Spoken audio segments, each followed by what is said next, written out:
আসসালামু আলাইকুম। আমি মৌসুমী ড্রিম কিচেনে আবার সবাইকে স্বাগত জানাচ্ছি নতুন আরো একটি রেসিপি দেখার জন্য। আজকের রেসিপি বেগুন কাঁঠালের বিচি দিয়ে লইটা শুটকি রান্না, সেই সাথে কিভাবে সহজেই কাঁঠালের বিচি পরিষ্কার করবেন থাকছে সেই টিপসও।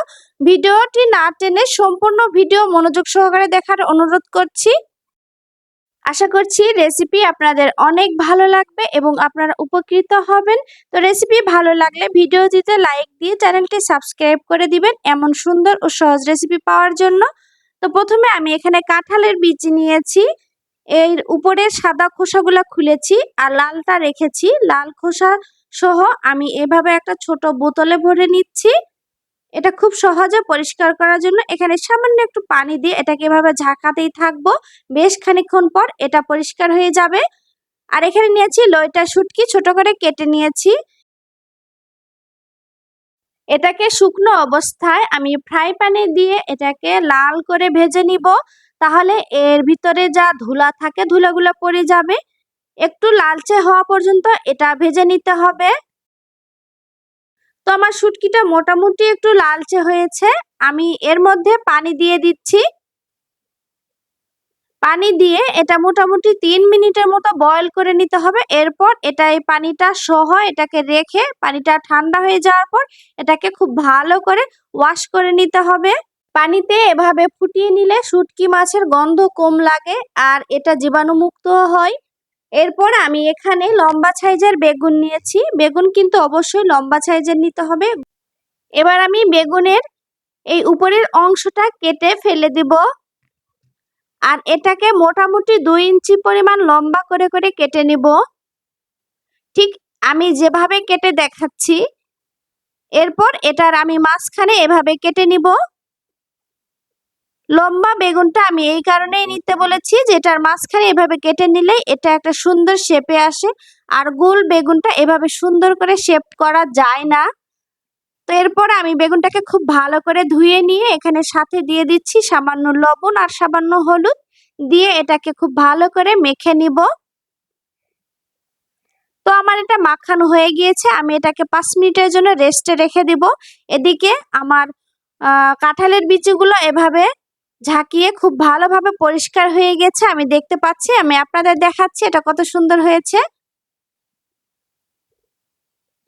আপনারা যদি এভাবে কাঁঠালের বিচি পরিষ্কার করেন খুব সহজেই হয়ে যাবে।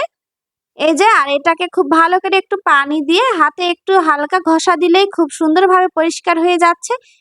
আর এটা খুব সুন্দরভাবে পরিষ্কার হয়ে গিয়েছে। এবার আমি এটাকে কেটে নিব। মাঝখানে এভাবে একটা করে দিয়ে আমি ছুরি দিয়ে কেটে কেটে নিচ্ছি। সবগুলো কাঁঠালের বিচি আমার কেটে নেওয়া হয়ে গিয়েছে। এরপর আমি এখানে বেশ খানিক পেঁয়াজ কুচি নিয়েছি কাঁচামরিচ চিড়ে নিয়েছি আর রসুন কোয়া করে খুলে নিয়েছি।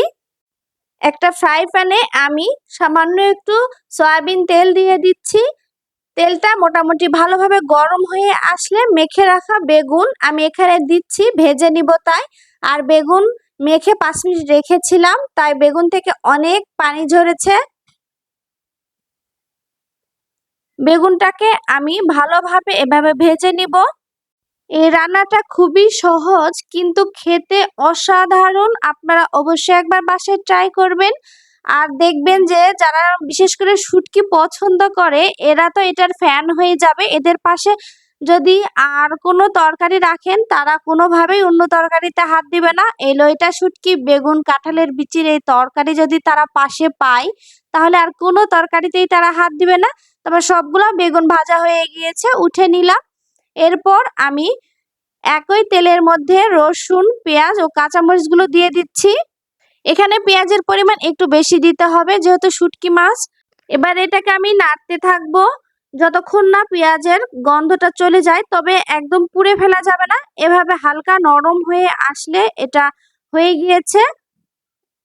আর লইটা শুটকিটা আমি খুব ভালো করে ধুয়ে রেখেছি। এবার শুটকিটা আমি এর সাথে দিয়ে দিচ্ছি, দিয়ে এটাকে খুব ভালো করে আমি নেড়ে নিব। আর পেঁয়াজটাকে এ পর্যায়ে আমি ব্রাউন করে নিব আর লইটা শুটকি সহকারে এটাকে আমি ভেজে নিব, তাতে শুটকি মাছটা ভাজা হয়ে যাবে। যখন পেঁয়াজের কালারটা এরকম ব্রাউন ব্রাউন হয়ে আসবে। এ পর্যায়ে আমি এখানে সামান্য পরিমাণ পানি দিচ্ছি। শুকনো মশলা অ্যাড করব, আর শুকনো মশলা অ্যাড করার সময় যেন মশলা পুড়িয়ে না যায়, তাই আমি পানি দিয়ে দিলাম। প্রথমে দিয়েছি লবণ, দিয়েছি ধনিয়া গুঁড়া, দিয়েছি জিরা গুঁড়া, এরপর দিয়েছি মরিচের গুঁড়া, এরপর দিয়ে দিচ্ছি হলুদের গুঁড়া, দিয়েছি রসুন বাটা। এবার আমি সবগুলো মশলাকে খুব ভালো করে কষিয়ে নিব। আর স্ক্রিনে আমি কি কি উপকরণ ব্যবহার করেছি দিয়েছি, আপনারা দেখে নেবেন এবং পরিমাণ মতো ব্যবহার করবেন। এরপর এটাকে খুব ভালো করে এভাবে কষিয়ে নিতে হবে।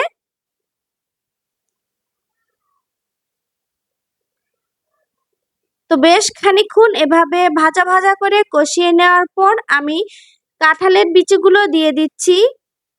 কাঁঠালের বিচি দিয়ে এটাকে বেশ খানিকক্ষণ এভাবে নেড়ে নেড়ে ভাজা ভাজা করে নিতে হবে। আপনার যত ভালোভাবে মশলা কষাবেন আপনার রান্নার তত ভালো টেস্ট আসবে। এবার আমি এখানে সামান্য পরিমাণ পানি দিয়ে দিচ্ছি।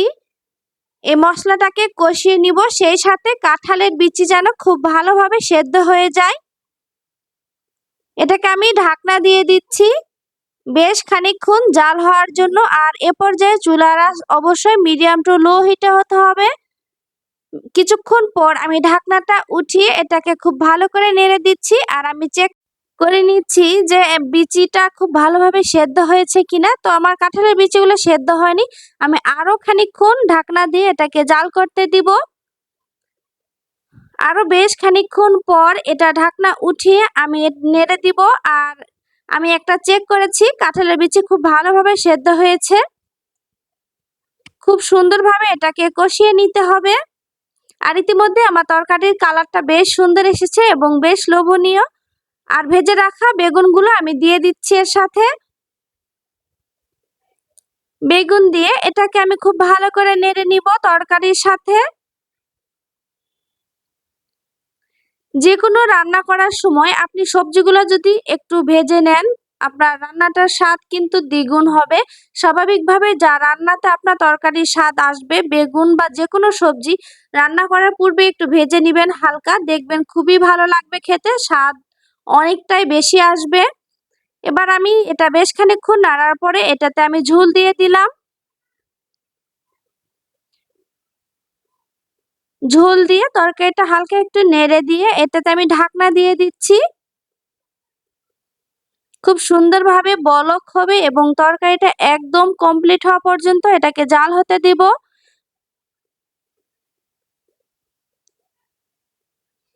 খুব ভালোভাবে তরকারিটা বলক এসেছে, আবার আমি এটাকে নেড়ে দিচ্ছি।